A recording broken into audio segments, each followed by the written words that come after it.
Bonjour Éric Comont. Bonjour. Merci d'avoir accepté notre invitation ce matin. Est-ce que vous êtes fait vacciner? Oui.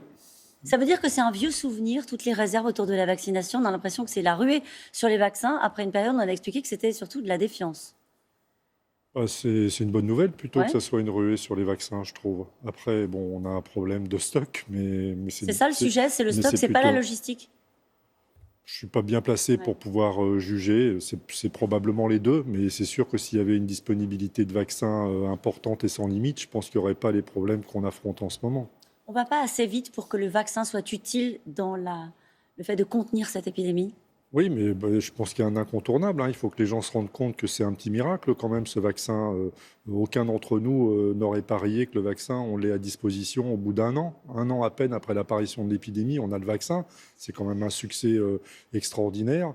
Et malheureusement, on ne peut pas non plus mettre à disposition le vaccin. Enfin, c'est pas moi qui le fabrique, mais je comprends que les fabricants n'y arrivent pas, quoi. Ça, c'est juste, c'est pas vous qui le fabriquez, mais quand vous regardez l'évolution de l'épidémie, vous vous dites à partir de quoi? À partir de l'été, on pourra utiliser le vaccin comme moyen de contenir encore une fois l'épidémie, parce que là, on a l'impression que ça avance si lentement qu'il nous reste le confinement et les gestes barrières. Oui, oui, vous avez raison de dire qu'effectivement, pour le moment, on se base toujours sur l'acquisition de l'immunité naturelle, parce que l'immunité vaccinale, au rythme où on va pas l'acquérir avant plusieurs mois. Ça, c'est une évidence, effectivement. Plusieurs mois à l'été. Écoutez, c'est difficile de dire. Il y a d'autres vaccins qui vont arriver, hein, donc je pense que le rythme va s'accélérer. On peut dire l'été, effectivement. Alors, parlons des variants.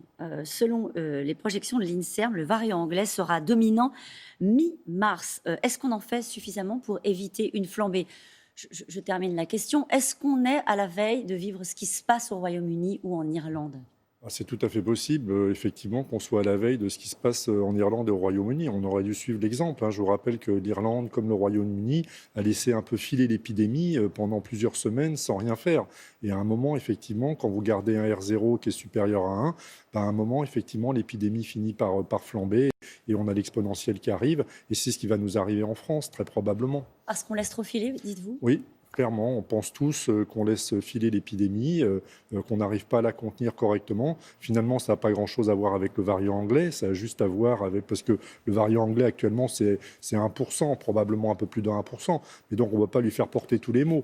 En plus, vous avez le variant sud-africain qui arrive aussi et qui est aussi contagieux. Donc, il faut arrêter de se fixer sur les variants. Ils sont quand même plus contagieux, il y a quand même une donnée épidémiologique. Oui, ils sont un peu plus contagieux, c'est vrai. Enfin, 1,5, enfin, ils sont plus contagieux, mais l'important, c'est que les gestes barrières, ça marche.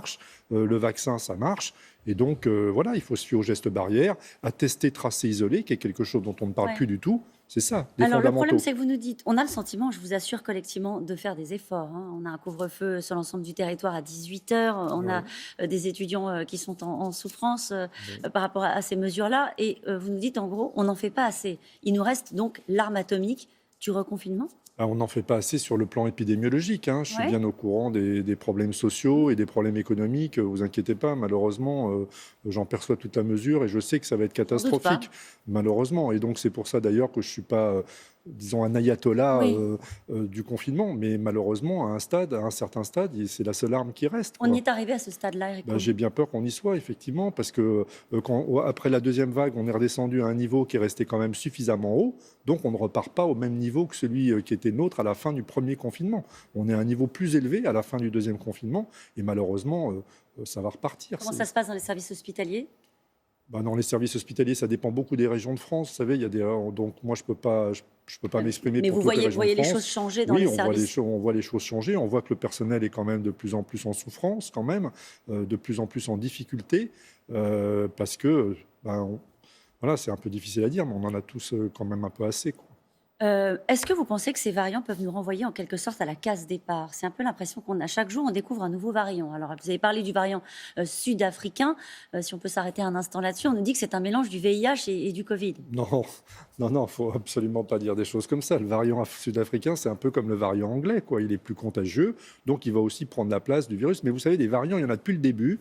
Il y en a sans arrêt qui naissent, et il y en a qui prennent la place des autres. Oui, c'est l'évolution naturelle de l'épidémie. Ce qu'il faut penser, c'est pas si grave. C'est ça que j'entends dans ce que vous êtes en train de nous dire. Oui, parce que ça ne contourne pas les mesures préventives. Et notre problème, c'est pas le variant. Notre problème, c'est notre non-respect des mesures barrières. C'est ça notre problème. Quelles mesures barrières? Vous pensez à quoi? Le fait Le fait, par exemple, le couvre-feu ne soit pas suffisamment respecté, Non, le non, fait parce qu'on soit les distances de sécurité, non, c'est quoi. principalement le port du masque dans les lieux clos, quoi. C'est ça, c'est là où l'épidémie circule, hein. Je rappelle, c'est une épidémie de l'interaction sociale en lieu clos. Donc Alors, c'est là que ça se passe. justement, parlons-en des masques. Le Haut Conseil de la sécurité publique recommande désormais d'éviter certains masques en tissu de catégorie 2. En Autriche et en Bavière, les masques FFP2 sont devenus obligatoires dans les transports en commun, avec l'argument, pardon d'y revenir, mais que le variant anglais est plus contagieux. Est-ce que vous êtes favorable à l'idée qu'on laisse de côté nos masques en tissu? Écoutez, le Haut Conseil de santé publique est une structure tout à fait adaptée. C'est des gens très sérieux qui Ouais. travaillent. S'ils nous le disent, c'est qu'ils auraient des raisons de nous le dire. Et effectivement, je suis en général leurs recommandations.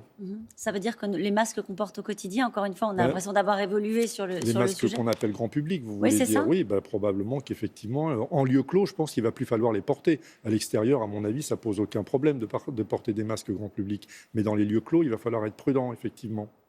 Joe Biden a popularisé le port de 2 masques l'un sur l'autre. Pardon, de vous poser des questions très concrètes, mais est-ce que ça peut être utile? Joe Biden, c'est un peu ceinture et bretelle, puisqu'il est aussi vacciné, hein. Donc c'est vaccination plus masque. Bon, écoutez, deux protections, Pourquoi pas? oui, enfin deux protections valent mieux qu'une. Je pense Ouais. que c'est ça En tout l'application. cas, ce qu'on entend de ce que vous nous expliquez, c'est surtout le porter dans les endroits clos, puisque c'est là qu'on continue de se C'est contaminer. exactement ça. Est-ce qu'on a une bonne connaissance, Eric Homme, des variants en France? Non, c'est vrai qu'on est un peu en déficit sur la connaissance des variants, mais une fois encore, je vous dis, ça ne change rien aux protections qu'on doit respecter. À partir du moment où on respecte les précautions, les gestes barrières, surtout on fait bien ce dont on ne parle plus, ça m'ennuie beaucoup, c'est-à-dire le tracing, quoi. Tester, tracer, isoler. Ça, on ne le fait plus, quoi. Alors, Si vous voulez, c'est un justement, vrai problème. Moi, je veux justement. bien qu'on se focalise sur le variant, mais la meilleure manière de lutter contre le variant, c'est de lutter contre l'épidémie. Et lutter contre l'épidémie, ça fait partie des mesures qui le Vous permettent. parlez du tracing et de l'isolement. Parmi les mesures qui ont été appliquées depuis hier, l'idée qu'on ait l'obligation de présenter un test PCR négatif pour entrer sur le territoire français, et également l'idée qu'on signe une déclaration sur l'honneur pour s'isoler. Il faudrait rendre obligatoire cet isolement à l'entrée sur le territoire français. Bah, écoutez, ça fait longtemps qu'on en discute, hein. Bah Ça oui. fait un an qu'on en discute, Ouais. hein, pour être tout à fait honnête. Moi, ça fait un an que je dis qu'il faut le faire. Je ne vais pas me déjuger aujourd'hui. Au contraire, je souligne qu'ils le font enfin. On est encore trop laxiste sur la gestion de nos frontières, Eric Homme. Bah, disons on devient de plus en plus vigilant sur la gestion des frontières et c'est plutôt une bonne nouvelle. Bon, merci à vous.